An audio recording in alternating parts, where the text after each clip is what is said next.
I want you to speak more about youth, empowering the youth, giving youth a voice, because that's really your thing.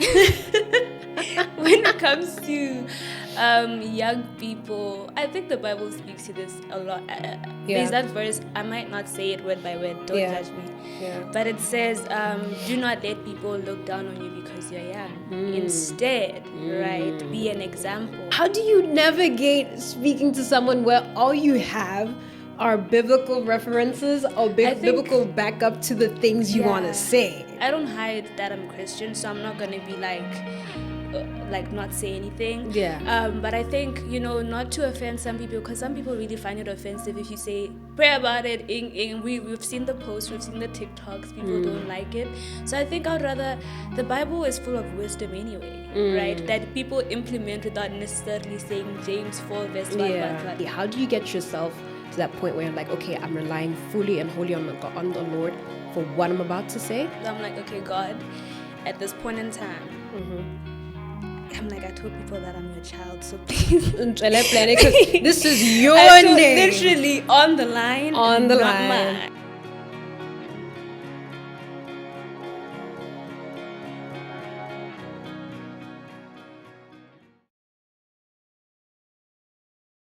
Hello everybody, it's your girl Onele, aka Miss OJY, and welcome to Session 26. Today, I am not alone. I am with the visionary behind Miss Put You On, behind Miss Armor, her armor rather. You guys already know who I'm talking about. I'm with Mandipa. It's so good to have you on the show. Thank you so much for having me. Yes, so I've already told you guys who Mandipa is, but I just want you to let them know who you are. Let them know who is Mandipa. Who is this amazing human being that we have on the podcast today? Before anything, yes, Mwanamudimo. Hallelujah. Straight. Yeah. Hallelujah. Child of the Most High. My full names are Mandipa Hlabano. Okay. And I like to introduce myself with my full names because that's really what I try and embody. Okay. So Mandipa Hlabano translates to, you have given me a beautiful warrior. And that's just the person I try to be in all aspects. So if you say, who am I? I'm trying to be a beautiful warrior.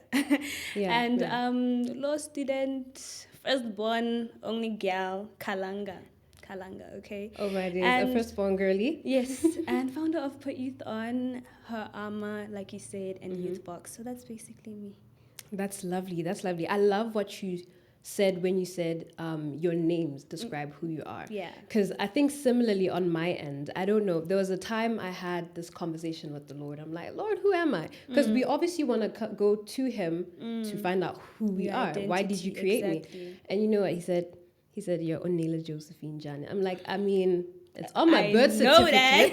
It's on my birth certificate. And then if you translate my names, Onele, he gave me. Exactly. Josephine, you could look at Joseph in the Bible. That's the reference I got. And then Jane from Horra Jane, right? So he gave me this female version of Joseph from Mr. Jane's family, right? And I'm like, oh, okay. And then your names speak a lot about who you are, where you're from, and kind of prophetic declaration of what you're meant to do in life. Exactly. Do. So I love that you mentioned that. Right. So before we get into anything, I'm gonna ask you a question. Right. Okay. So let's say you were, just a little icebreaker moment. All right. Let's say you were put on trial, right, for walking a purpose-filled life. What do you think would be the evidence brought before you or brought before the court? What do you think it would be, right? I mean, what LL baddies, come on. And they're like, they want to bring evidence of me walking a purpose-filled life. So it's like, what am I trying to prove? I'm trying to prove that I did. That you are walking a purposeful life. That you're guilty of it. I'm guilty. Okay. Yeah. Gosh.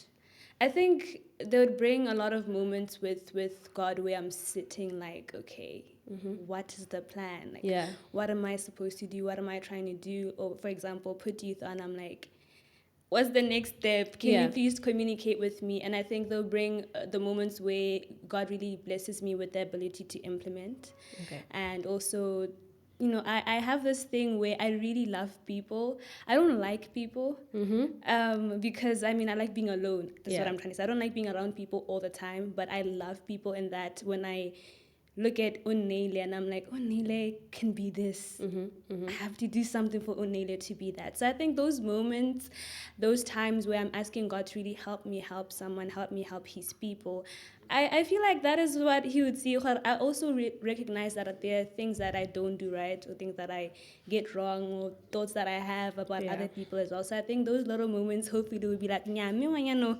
people's spilled on her. Yeah, I get that. Would you have any witnesses? Sure. Friends, mentors, who would be able to give, basically back up your claims? I've recently been blessed with a mentor. Lovely. Very recently. So I think she will definitely come to my aid. But with people, I hope so. Because the thing is, I don't know, because I don't like just kind of people already think of me like this, you know. So I'm just like, I hope what I'm doing, I pray to God it really is impacting someone. But I do have a mentor that would be like, yeah, guilty. Very, very guilty. She's living a purposeful life. Yes. Well, I agree. From watching you, obviously from where I've been watching you from, I'm like, all right, I see, man, she's doing her thing. And I totally love that about you. And it's one of the reasons why I'm so excited for us to have the conversation we're about to have. And it's just about speaking with courage, walking purposefully. It's the whole essence of what we're about to speak about. So let me know, where does your journey as someone who does a lot of speaking, a lot of public speaking start from? Because I know you're about to launch Youth Fox, right? Yes. And that's a forum for the youth to be able to speak, right? Where did this passion come from? That's a beautiful question, because I think a lot of people approach me assuming that I've always been the speaker and whatever. But if you know me from high school, you probably didn't know me in high school because I was so quiet. Yeah. And so, like, In high school? Girl. Really? I got a phone first year, I think. Yeah. Of uni? Like, oh no, Form 6. Okay, but that's so, basically like out of high school. But from primary school, I was pretty much very quiet. You know, you go through that bullying stage in primary school where everyone bullies everyone. Yeah. So I was relatively quiet, below average kid. I was just getting the marks that could just get me to pass to the next, as long as, right? As long as. So I say this to say I've never always been a speaker. In fact, I still get very nervous, very anxious. And what I do, I'm like, okay, you've not given me a spirit of fear. Peace, love, and a sound mind. Peace, love, and a sound mind, right? And then when I'm on stage, it just fades away. The fear fades away.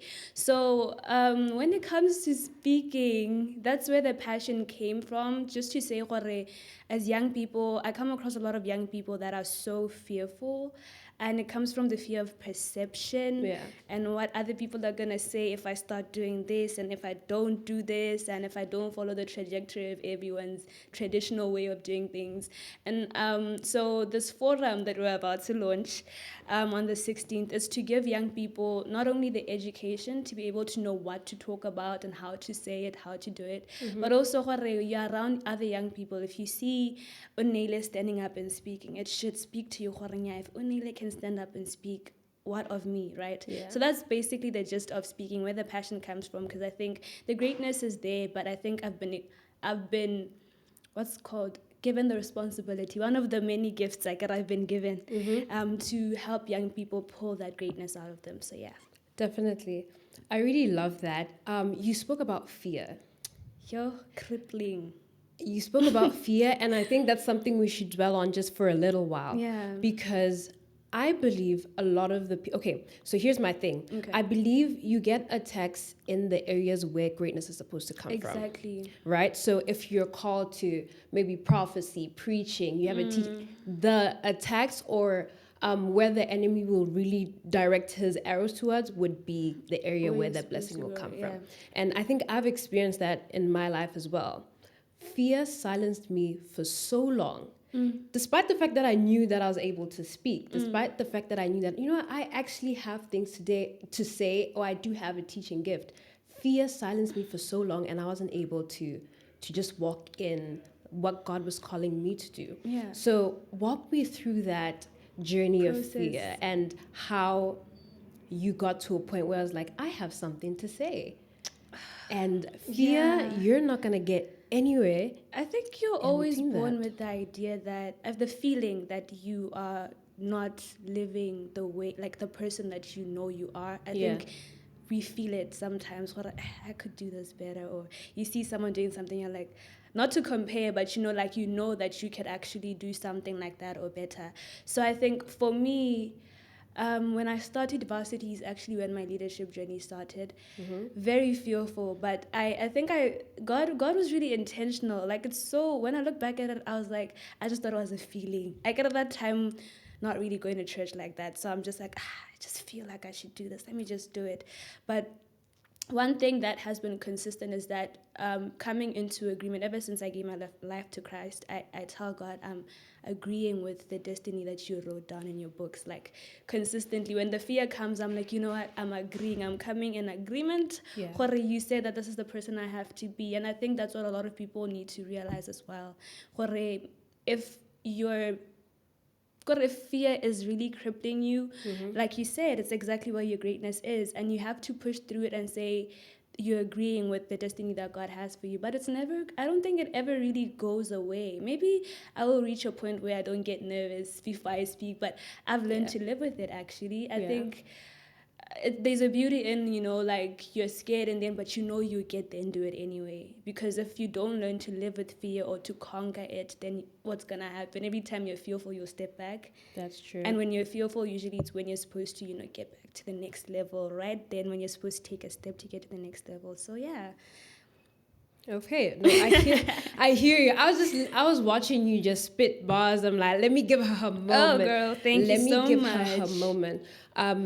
So obviously, we're speaking about speaking, and we've spoken about fear. There's a courage that comes, and I love how we've been able, from both our experiences, we've been able to point towards God and say, this is where my courage comes from. I'll give an example of myself. I think most of the time I walk into rooms feeling like I don't belong. Like I'm not supposed to be here, right? And the courage doesn't come from within. I'd be lying. Maybe there are people out there. Maybe there are people where out you trust there. yourself. Exactly. Nah.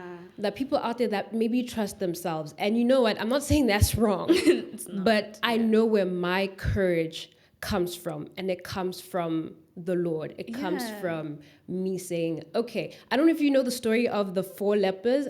There's the story in the Bible. I don't know if it's in the book of Kings. It's Jaja. I read my Bible.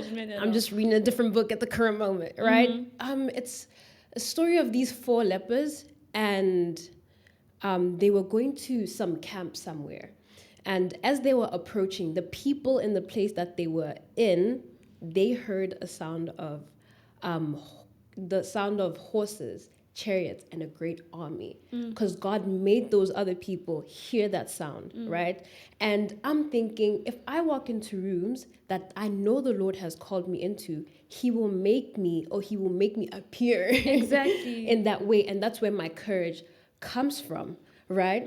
So just walk me through how maybe your encounter with God, your encounter where he, I guess, called you to something, and he said, and maybe you had a moment where like, I'm not even qualified for this, girl, but he did something, or maybe you had scripture references that you're able to hold on to and just go ahead and do what you know that what he's calling you to do. And if you remember the place and the venue or the time, I literally where you do. started, And I'm like, there was a time, I think it was last year, when I was the University of Botswana Finance Society president, and it's weird because I don't do finance. I do law. You know, actually, I remember seeing you. It was so wearing weird. the UBFS. And I'm like, wait, law? What is this girl doing? Finance? What's happening? Girl, a lot of people think I do finance, and I really don't. I thought you did. I don't, girl. Final year law student. Come on. The bar. Come on. You know? But yeah. So I got a call from our patron, and he's like, "Oh, there's a BK conference. They wanted me to come speak, but I can't come. I'm sending you." Yeah. I'm like, "Say, you are a lecturer, master's, PhD, and me, a fourth-year law student, that I should go replace you and speak about EBFS." Yeah.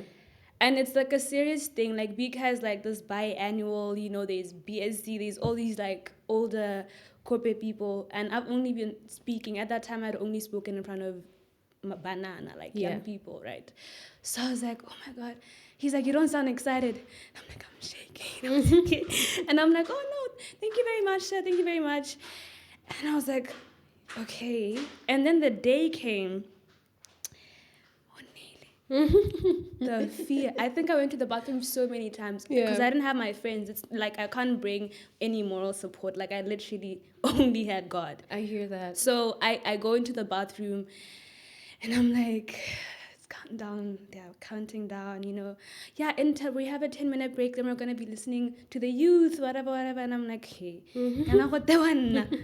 And then I went into the bathroom and I was like, I literally do not deserve to be here. Like, there's nothing that I did. There's no qualifications that I have. I don't even have a qualification in finance, you know? So I don't even do the course. So I was like, God, you know, I'm not walking out in faith of my ability to speak. I'm walking out in faith of you wrote this day in my life. Yeah. And you knew I'd be here on this day. So if I was supposed to be here on this day, I'm walking out in this is what you had ordained to happen, right? So I am walking out in like you. I don't trust myself, but if this day is happening and I'm supposed to speak, you trust me, right? So I was like, okay, cool.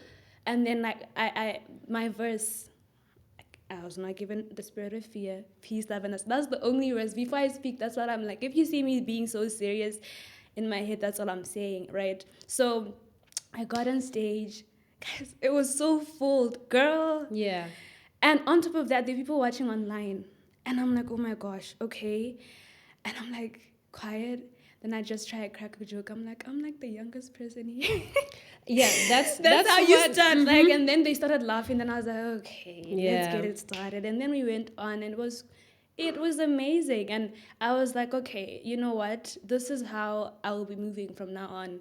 No imposter syndrome, because it's not by my might, but by His might. So I love that. That's like one of my experiences. Yeah, I love that. And that's such a beautiful story, actually, to know that you can rely on the Lord like that. Guys, guys. So, and then my next thing would be, so we have moments. I don't know. Do you feel like the things that you do, because sometimes when you're in the spotlight and you tend to focus more on yourself, right? And then, because we're Christian women, right? We try and make sure that the Lord speaks through us and ministers through us. How do you get yourself to a point where you're being as obedient to the promptings of the Holy Spirit as you're speaking? Right? Without, because there are moments where you're like, okay, Holy Spirit, speak through me. And then there are moments where like, okay, maybe this is just me speaking and it's not me. How do you get yourself to that point where I'm like, okay, I'm relying fully and wholly on the Lord for what I'm about to say instead of just myself? I feel like I don't prepare. Like, because I feel like if I write down everything, then I'm going to say what I've written. So I, like, sometimes maybe I'll write something, but trust me, I'm not going to read anything that I've written. So I'm like, okay, God, at this point in time, I'm like, I told people that I'm your child, so please. This is your name. Literally on the line, not mine, okay? So I'm just like, okay, I don't prepare really. What I do is I pray, and then I don't prepare. I do my research, of course. I'm not saying don't research, but I don't write down and I'm like reading from a paper and I'm like, no, I'm just like, okay, God, I have an idea of what I want to say, but if it goes the other way, take the wheel, it's okay. But when it comes to speaking to people about personal development and themselves, that's where really I'm like, you have to speak because these are your people. I can't be thinking any personal opinion of mine where I'm like, people shouldn't do this. I gotta, you have your own personal opinions that are not of the Lord. True. And the Bible says your ways are not my ways, right? So yeah, that's basically what I do. I prepare spiritually, but when it comes to writing down everything, no, I don't do that. I hear you on that. And you spoke earlier on about how you mentioned a lecture called you to go and speak. Was it on their behalf? He founded the club. Oh, okay. Yeah, that makes sense. Yeah, so he wanted, like, I was the current president. He's like, go speak. I was like, I mean, it is the president's duty to give a couple of speeches every now and then. Actually, with UBFS, God is so intentional with me because I entered UBFS for vibes, like financial literacy. Vibes is crazy. CV, like I'm telling you. And then the next year I was head of partnerships and relations. And then it set in. You know what's funny? I kind of wrote down my 5-year plan, but as it's happening, now that I look back, I have accomplished, but I wasn't in that moment thinking I'm ticking off a box, right? Yeah. So I was very intentional. That he was intentional. Then I clocked, oh, this is the plan. And then that's how we got to be a finance society president as a law student. So yeah. I hear you. I love that. I didn't think that was possible.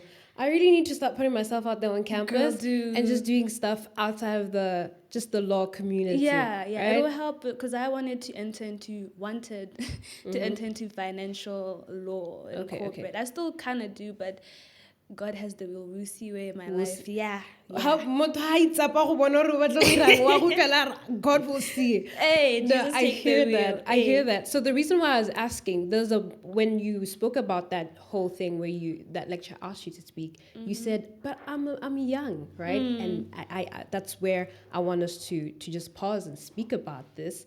The moments where we feel that because we're young, we don't have a voice, or we can't speak, or we don't have anything valuable to say. And I know you don't believe that at all. Like, not anymore. Not anymore. Yeah. Okay, then you walk us through that as well. But we tend to tell ourselves that we're too young to handle any of this, right? And there's so many instances in the Bible. I'm sure David thought he was too young to be anointed king at the time. I'm sure there are some prophets in the Bible that like, hey, my nigga, I'm too young. Chill. Let me explore. Right? I want you to speak more about youth, empowering the youth, giving youth a voice, because that's really your thing. That's really what we thank God. The things that you do are about, right? So tell me, speak more about the youth, giving them a voice, the potential you've seen in the people around you, and how you feel like giving the youth a voice would aid in so many things happening around us, even with the economy. Economy, ma.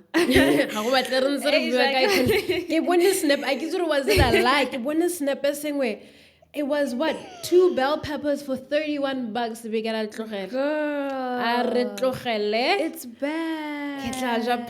And I spoke in the previous episode. I'm like, I hate polish, but I would rather 2 bell peppers for $31. That's a meal at UB. Please. Anyway, but every day. When it comes to young people, I think the Bible speaks to this a lot. There's that verse, I might not say it word by word, don't judge me. Yeah. But it says, do not let people look down on you because you're young. Instead, right, be an example, right? So I was like, I used to feel like I was young. I think now I take pride in being 21. So immediately, like, how old are you? I'm 21. Right? Girl, you're only 21. Wait, hold on. I feel like I judge people's ages every time they get on this podcast. You're only 21? So like you're well, I'm almost 21 as well. I'm almost 21 as well. And you're doing great. So girl. By the grace of the good Lord. Exactly. Yeah. So that verse is what really helped me be like, no, if I get an opportunity, I need to take up space because I have to be an example. So young people have so much potential. Actually, on Saturday, I was at an event and I was a panelist. And they were so rigid. And it's just young people. And I'm like, who relaying? Right? Who relaying? So I had to stand up and be like, okay, I'm going to go around asking you guys questions now. And I came across this girl. Her name is Chateau. And she was so I was so scared. I was like, I hope I didn't put one up on the spot and they faint. But she did well. Like, but you could see that this person is great, but just the fear that she has is so, like, it cripples her. Mm-hmm. So we had to walk her through speaking. And I was like, are you okay? Mm-hmm. Do you want to answer? Do you want to speak? And she managed. And I like, those are the things that I come across when I look at youth, that you're so, yeah, but, you know, I still have to, I'm still too, and I'm like, that's not anything. Like, so with her, she was just an example of even so many other attendees that were just so timid and so like just shutting themselves down. So after that, I had a lot of young other people come up to me, and I realized these people, it's not even an issue of we don't have greatness, we don't have education, we don't have depth. The issue is the hurdle that you have to face is you have to be confident, you have to believe that you are able to speak and do such and such and such. And young people like identity, and young people, you know, take up identity from TikTok and everything like that. So if also our culture really tells you, then, you know, you start feeling this timid thing. But I hope to be an example. I pray that God really, I always say, God, make me an example of your goodness. My life, because I'm saying Braji, my guy, my father, you know, I tell him all the time, I'm like, I can't be here telling people that you're my father and I can struggle like this. I hear you. You know, I love how this generation of ours, but to mudimu guy upstairs, Braji, that's the homie. Obviously, without taking away from the fact that he is the king. This magnificent being. But it just shows that you have relationship with him. It's like that's my buddy. And he is, and God, your God is such a father. Yeah, God is such a father, and is. Because you'll be like, and then he's like, don't worry. And I'm like, I'm worried. You know how you you have something and you're like, I give it to you, God. I saw this TikTok. I give it to you, God. After 2 seconds, you're like, sorry? I'm not sure. I think you need help. I don't think you know what you're doing. And then he's like, I said you should give it to me, but it's fine. You'll see. Yep.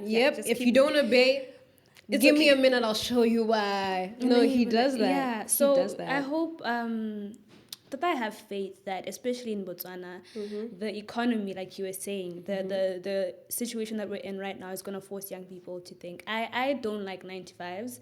I think they limit your creativity. I don't think there's a problem with anyone that wants to work, but I think we have a lot of brilliant minds that are limited by 9-to-5s, because guess what, internshiping, you can't think.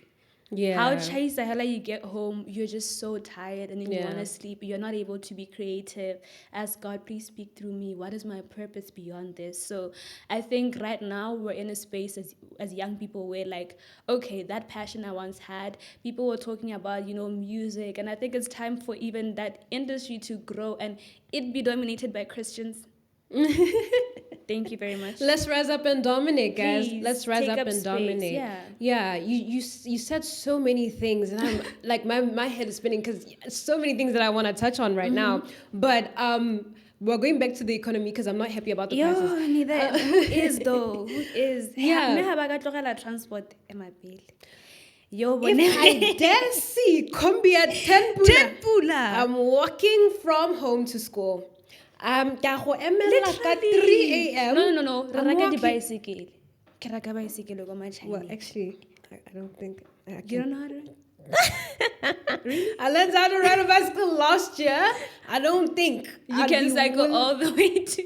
Guys, don't judge me. There's no judging. Only God can do that, girl. No judging over here. No, I actually only learned how to ride a bicycle last year. No, it's like wrong. Bicycle it is. Exactly. Bicycle it is, because ain't no way. I don't know if you have things about you that I also learned how to whistle maybe 2 years ago. Yeah.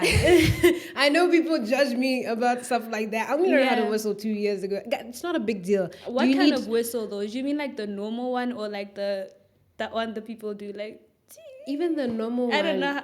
I don't know how to do that other one. You know, I don't know how to do that one. Miss me with that one. Same. I see you come once a year. Yeah. Once a year. I don't need to know. Once a year. I might judge you on that one. Let's kanjani. How am I ranking? During December holidays, mostly. During December holidays, mostly. But yeah, man, retiring. But you know, if we speak about the economy, we kind of need to get back into agriculture as Botswana. I was attending something today in Lemabane, and the lady is from Ukraine, and Ukraine is part desert, but they're the largest suppliers of wheat in Europe. That's lovely. What is our excuse? As Botswana. You can't be talking about desert. On top of that, girl, they have an app that you can get married through. Married? You're joking. I need to be reading married? You just enter 10 minutes marriage certificate out. Even registering companies. Those are just the kind of things that I feel like if our economy, our government, starts implementing, because one of the things that limit young people from actually being entrepreneurs, successful entrepreneurs, is registration of your company. Otoka company secretary, motoko hadi 1.5 for 2,000, and obviously 1.5 get allowance. They get allowance we can register a company. And that's so for them it's very easy to register, and those are one of the barriers that I feel like young people face. And if the government has to assist us to usher us into this new economy as well, and give us, the fertile ground to grow.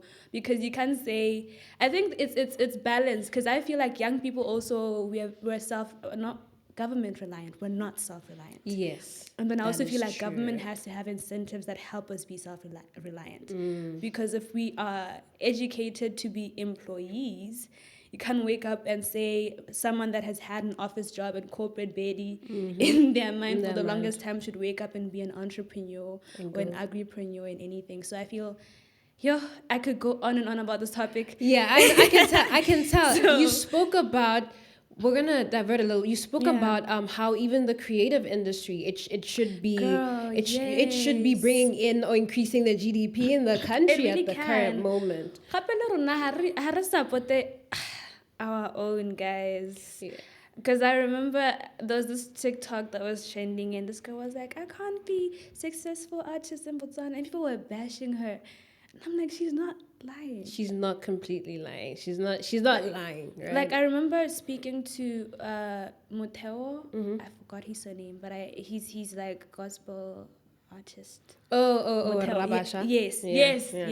So, and he was like, things that have to do with quality of music produced and stuff like that. Maybe that's also what attributes to Botswana not wanting to support local. Yeah. So I think I don't know much about the creative industry. I can't.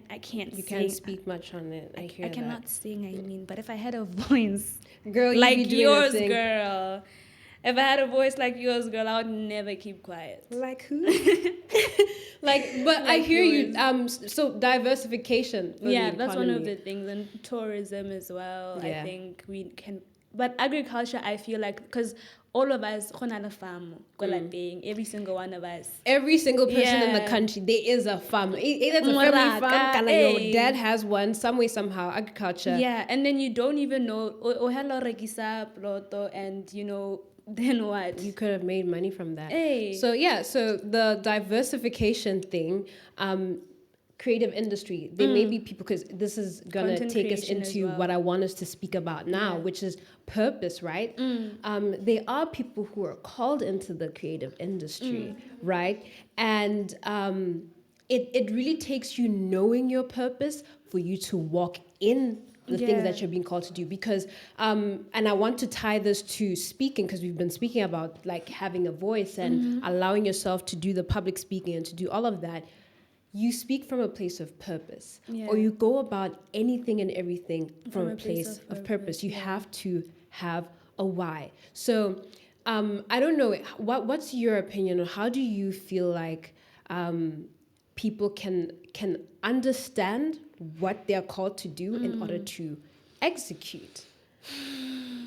And do you actually think purpose is essential for you to even go about anything?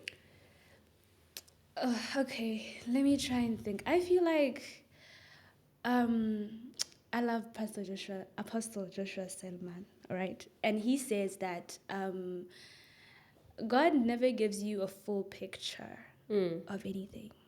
He's going to give you a glimpse. Because if he gives you a full picture, you're going to feel like you don't need him. Yeah. And you're going to want to...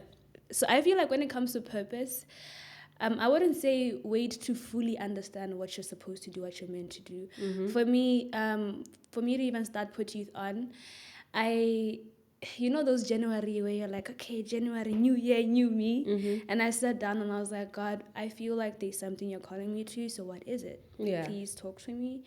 And I remember on that day, I made my first Miss Put You On video. Mm-hmm. And I was like, you guys need to stop going to groove and whatever. Hey, people were fighting me in the comments and I was fighting back. I was like, no, of course they're you gonna can't fight you. I was Groove like, is a thing. I was like, if you can pay 300 pula for Jazik, obo gana go duela 150 wa event. No offense, guys. I hear you. No offense. So I think I didn't yet fully understand I was called to youth or youth leadership or youth advocacy or anything. I just felt like, okay, this is where God is pulling me to take the first step. So I would say, like, I don't think you need to pray about it, and whatever comes to mind, of course, double check. Yeah. And then just take the first step. I feel like you will see purpose as you keep walking. I feel like, of course, there are times where you have to be still and let God move. But when you start walking, it starts unfolding and it starts taking shape. Because it was Put You On just for opportunities, hella. Yeah. And then I started walking in it, and now we do workshops. Now there's youth box. Yeah. And had I just ignored that or not walked in that, I wouldn't know that. I wouldn't even call myself a youth leader right now or a youth anything. So yeah, I think purpose is important, but to discover it, it's not a light bulb moment. Yeah, it was never not. a light bulb moment for me. I think it's a journey. Yeah. And you use the word discover. To discover something, you take your time, you look eventually, for it. you look for it, you eventually get to that point. And discovery, I love how you use the word discover, because with discovery, it's not that you're inventing something. It's always been there. It's always been exactly. there. So every single person out there is built around a purpose. It's there. You just need to find out what your why is. For us in our community, our why comes from the Lord. We spoke about our names, right? Yeah, what they exactly. right? It's prophetic. There were prophetic declarations over us. It's because of God that we know who we are.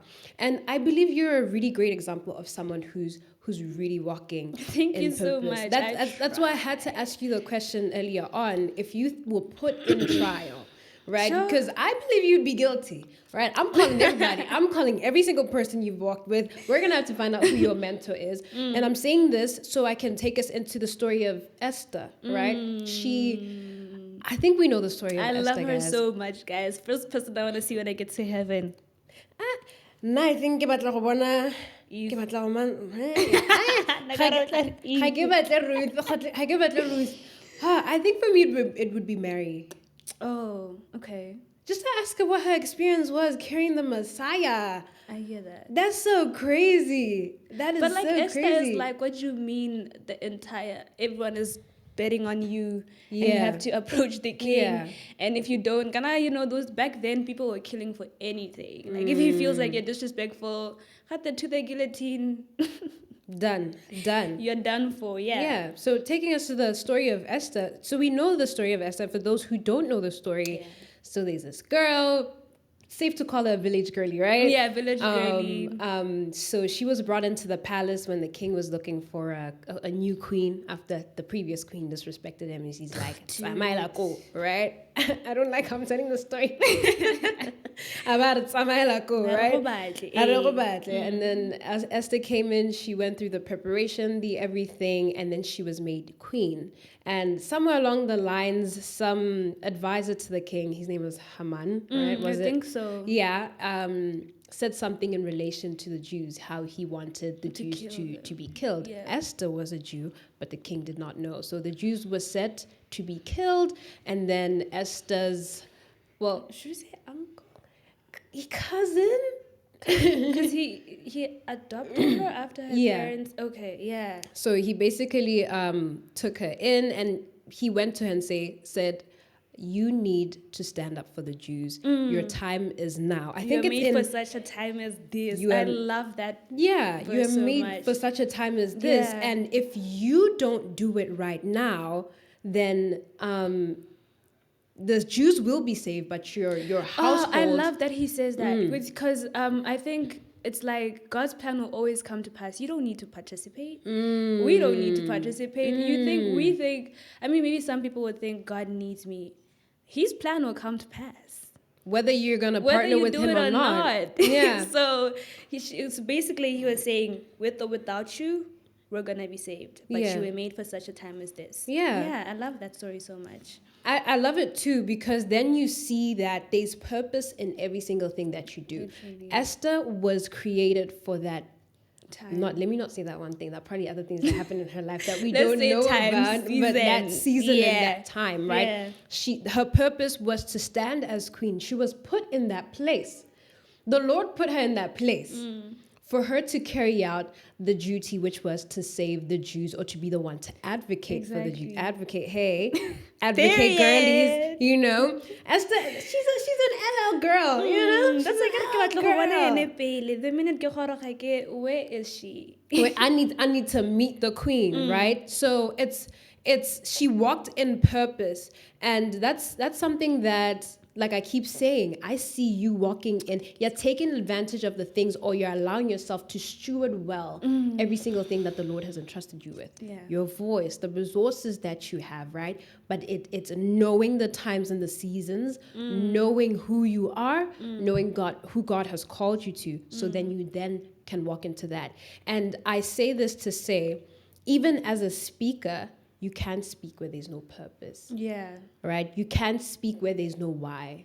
Or else you're just going to be making noise for people. You're just going to be making noise for people. What's all about? God didn't call you there, why are you there? Why are you there? Oh, someone said, they said something along the lines of, were you called, or did you just go? Call yourself. You called yourself there. Were you called, you just went. Where now you just went. You put a loud saying. And I think when you go places where there's no purpose, then it's really for self. That's when you're just going,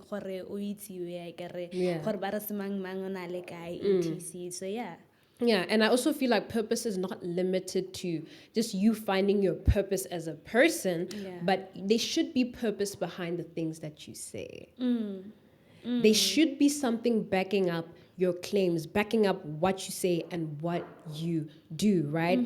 And with that being said, when you go about speaking as someone who does the work that you do, how do you make sure that you're aligning your speeches, you're aligning your talking points with the purpose at hand, with the thing, whatever it is, theme that you have?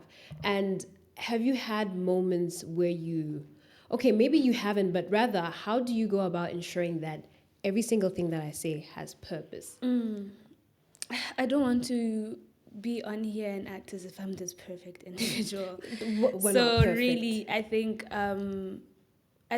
that's one of the things I had to learn at a later stage. I think in the beginning, when you're building your profile, you just want to be like, yeah, I'm out there. I'm here, I was there, LinkedIn, So I think it's something I'm still learning now to say, especially when I do with young people and young minds and young spirits that you see. You have to watch what you say, how you say it, because I realize, especially when you come as a speaker, you could be talking to someone that there's a specific thing they need to hear from you, and if you don't say it right, and then it's something they're gonna be taking home. We tend to think people don't care, people don't listen, but words are what really can make or break someone, right? That's true. So I realize that when I'm in a space where Nekibua, I have to be like, okay, what are you saying? Okay, what do you mean? Are you sure? And I'm like, God.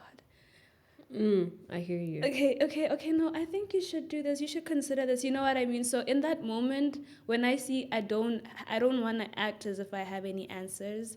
I'd rather be like, maybe I could recommend you to someone who can give you an answer. Or maybe I can, well, I like saying, have you prayed about it?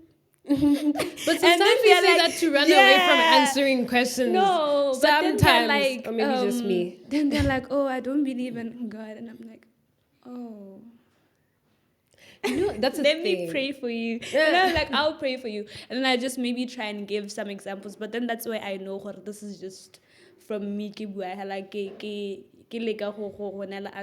I feel like if I don't have an answer, I can't act like I do have an answer. You know what I mean? Yeah. And when I do, and it's God speaking, I make sure that you really feel that one-on-one, So yeah. Yeah, just to go off topic a little, because you spoke about, or you mentioned when someone says, I don't believe in God, but just, I don't know. You guys let me know. How do you, when you've been around a Christian community for so long, majority of your people are believers. I mean, for me, it even got to a point where even where I was interning, the people were believers. So conversations were always about the Lord, right? And I found myself in a space where someone literally said to me, I'm not religious. I'm like, I don't know what to say to you.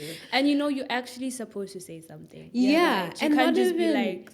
Yeah, because we could have conversations. Maybe they want advice or something. I don't know. How do you navigate speaking to someone where all you have are biblical references or biblical backup to the things you want to say? I think that's a when difficult thing.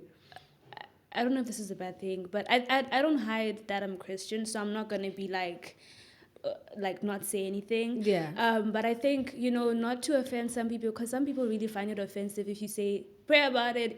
We've seen the posts, we've seen the TikToks, people don't like it. So I think I'd rather, the Bible is full of wisdom anyway, right? That people implement without necessarily saying James 4 verse what. So I think for me, that's when I just say things generally, as if I'm saying generally. We can see gets out from Philippines. Yeah.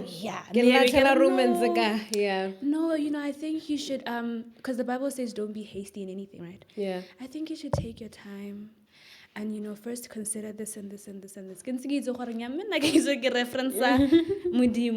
this person will just be like, oh, thank you so much. And I'm like, cool. I got you. No, is this something I thought about? Because the other day I was like, oh man, it becomes such a difficult thing when you've been surrounded by believers, and it's like, oh, so what can I say? And we're called to really be disciples and call people to God. So you have to know how to navigate those conversations really. Like you genuinely have to. That's true. Yeah. That's true. And then going back to the purpose thing, because we just keep speaking about why. Purpose. Why do we do this?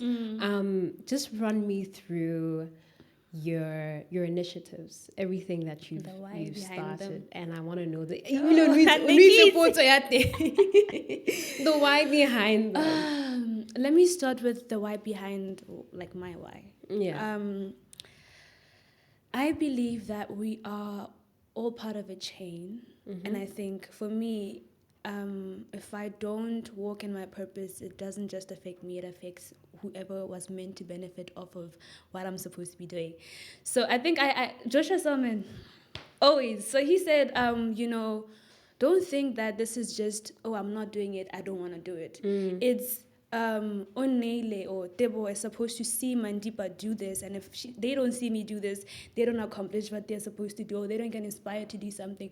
If they don't get inspired to do something, the person that was supposed to see Debo, do you get what I mean? All of those things, I feel like are so interlinked, and that's my why behind why I really push so much with purpose, because if I don't, how many other people will be affected by me not doing, not just my children, but the people that are supposed to see me be an example of Manamudimu, So with Put Youth On, access to opportunities. Because I think, like I said, I love young people so much, but we don't know, and we don't know how. So we don't know what opportunities are out there. We don't know how to make use of them.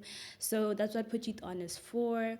Youth Box is for, like, we wanted to be where young people understand that they have a voice, where they learn from other young people, where we come together and unify, and we can say to the government, Youth Box yare.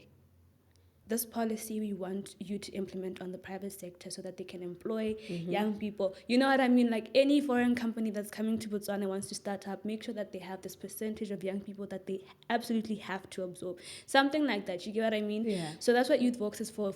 Coming together of a Youth Vox that is not and I don't say this to mean anything, but if government starts something, can you really speak against the person who has given you the platform? Do you get what I mean? It's kind of don't bite the hand that feeds you kind of thing. But if it's it's a platform, created by the youth for the youth, then we are able to stand out and be independent in that sense.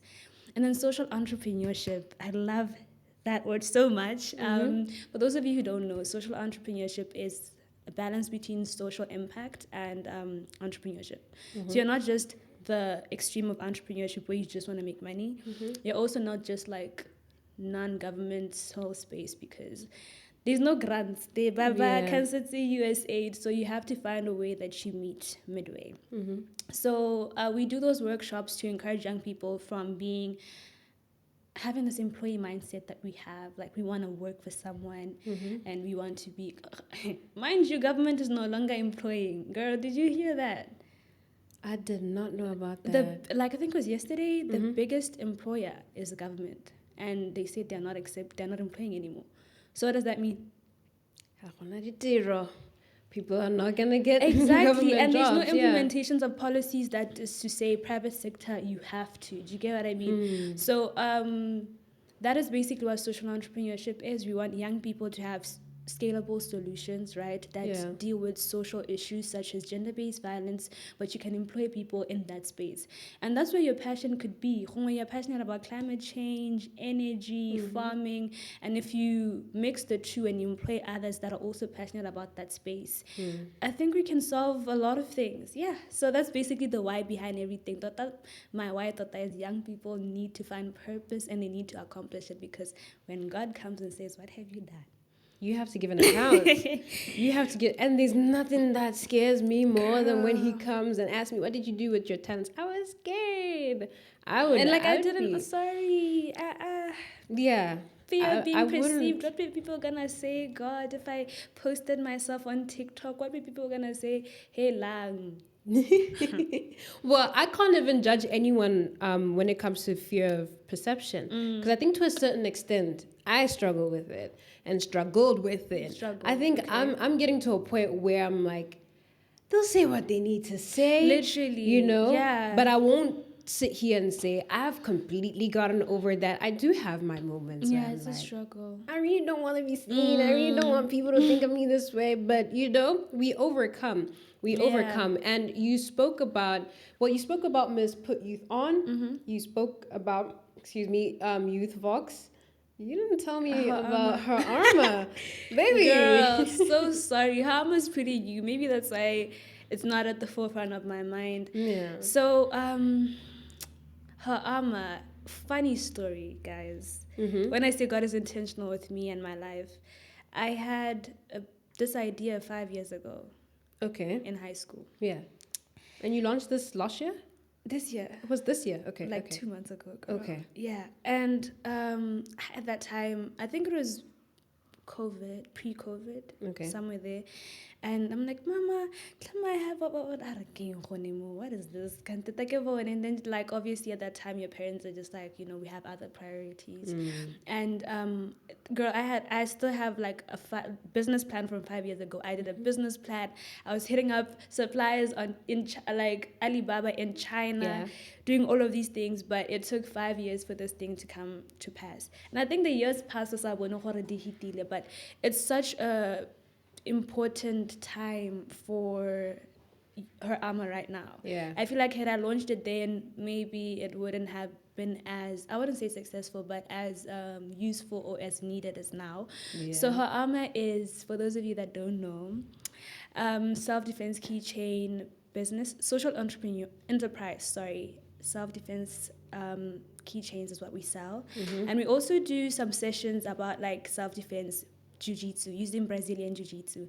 So it's a mixture of both. We want to venture into also advocating for policies that protect women, especially when they're seeking things like restraining orders.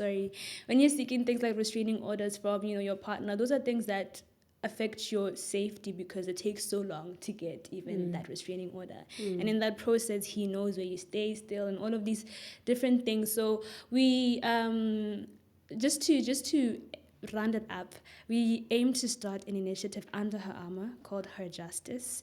And that's where we'll be holding the government entities accountable and the courts accountable. So what we'll be doing is you have is it a platform? Yeah, a platform. I'm trying to find the word, but what you're going to do is you're going to be anonymous and you're going to report, Hore, my name is so-and-so, I was at magistrate court or high court and my case is being delayed and this is what they're saying or whatever. And that's the information that we're going to take and post publicly. And maybe at the Ministry of Justice. I get it, we are so premised on the Ministry of Youth, but the other ministry that we're forgetting is Ministry of Justice, right? Yeah. So we're going to be atting him. I think it's a him. Yeah. It's a him. Probably. Yeah. And saying, so where are your policies? Because this is it's an actual pandemic. Every single day, a child, a girl is raped. Apparently, President Holidays, we reported high GBV cases also. So every holiday we have, something's going to happen to women. That's true. So yeah, that's basically what Her Armor is about. It's more than just a business. And that's why I speak about social entrepreneurship, because I thought I can't say I'm doing social entrepreneurship workshops, but where's my example, right? So Her Armor is my example of what a social enterprise would be. So we won't need funding, right? Because you're buying the keychains, and the keychains fund my initiative, and they can allow me to employ people. You get what I mean? So you see the social entrepreneurship, exactly. Yeah. I love that. I love that. And how much do the keychains go for? Right now, girl, I'm saving up to go to Angola, guys. I saw that. I hope it's going well so far. So well. God is so good. Shout out to you guys. Shout out to everyone helping out. Yeah. And so I'm still gonna think about the prices, because I think the prices I put before Botswana, and I was like, hey, Ghanaian, there's an economic crisis, so I also have to take that into consideration. I don't want to put a price where people aren't able to buy things that they actually need. Okay. So initially, the taser, pepper spray, and the keychain itself was $650, but we're gonna reduce it to like $580, $560. So I'll just make sure communicate on your but right now socials. they're on discount until the 7th of August. Okay. The full thing is $450, and then if you just want the keychain and a pepper spray, is $350, and then just the keychain, $250. So that's what we'll be doing until the 7th of August. Then after that, back to normal prices that you will see. Just follow the page. Just follow and the follow page. me. Yeah. Yeah. I definitely love the whole initiative. Her Armor. So I much. believe it will. The keychains, the window breakers could assist someone in a moment, in a time where they really need it. So I applaud you for that. Thank you so I much. definitely applaud Shout you out for to that. Brad G. You know. Shout out to him. I definitely love Yeah. about this whole thing. But yeah, man, I'm so glad that you were here. I'm glad you that so we much had for this having conversation. me, Emma. And I'm so glad that you got to share your insights with people out there. So we have a segment, right, in the podcast just before we close off, right? Okay. And it is called Art Lounge. Don't ask me to sing. I'm not. Well, Please, no. if you can. Girl, no. If you can. No, girl. And it's Art Lounge. Art Lounge. So what happens with Art Lounge, we basically just speak about music we're listening to, or maybe just art you've been admiring, shows you've been to, shows you've been to, your experiences with that. What are you listening to this week? Give me top 2-3 songs. I've been listening to this artist called Ruva. I think she's from Zim. Okay. And I love her music. It's El Roy. And I listen to 925. Those are the top two songs. Yeah. But I also love, I think you guys know Exotic. Yep. Yep. That's who I've also I listen to on a regular. And Queso as well. I love because I go to church with them, so I'm I gotta support my Your people. But the music Amazing is actually artists, good. by the way. It's not just I'm supporting because I know you. It's because I love your music. So those are the two people that I listen to a lot. They are Christians and they love the Lord, and we love people that love the Lord.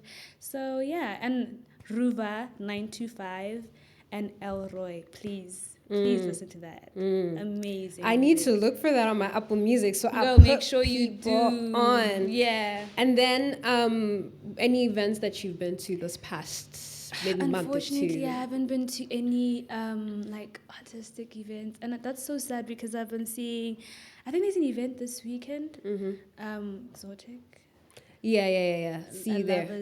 Exactly. Yeah. But I haven't been to any artistic events, unfortunately. It's like corporate. Yeah, I get that. And they're not really artistic. I hear you. Okay. Unfortunately, ish. I mean, you were doing your attachment, was that? Girl. So I understand why you've been around those draining. spaces. Yeah. I hear you. Okay. And then for me, I just have maybe just one song to share. Yeah. Promise Keeping God. I believe it's by Muso Worship. Listen to it. I'm not going to give you any details about it. Listen to it. Listen to them. You will tell me. Actually, you will thank me. Yeah, that's the right word. After you would have spent like a whole 30 minutes on the floor crying, praising the Lord, you'll thank me. But Musa Kiba praise like oil? No, that's We Will Worship. Okay, sorry. That's We Will Worship. But that's a good song as well. Yeah, that's a good song as well. Love that. But man, beautiful song suggestions. I'll give those songs a listen. Maybe you should share the link with me. I will. And I'll share it with the people as well on the socials, so we all get to bond over music together. But yeah, guys, that's been the episode. That's been session 26. I believe this is episode 5 now. That is crazy. That is crazy. But ladies and gentlemen, we had a great conversation with Mandipa. You could share your socials with them so they know where to find you. Oh my gosh. Mandipa Hlabano. Across all platforms. You'll find me. Even LinkedIn. Send me a connection, please. Yes. Real. And then for your initiatives. Oh, okay. Put Youth On Organization, all platforms, Youth Vox, all platforms, Her Armor, all platforms. Yeah. Amazing. Guys, that was it from Mandipa and I. We hope to see you guys in the next episode. Bye, everyone.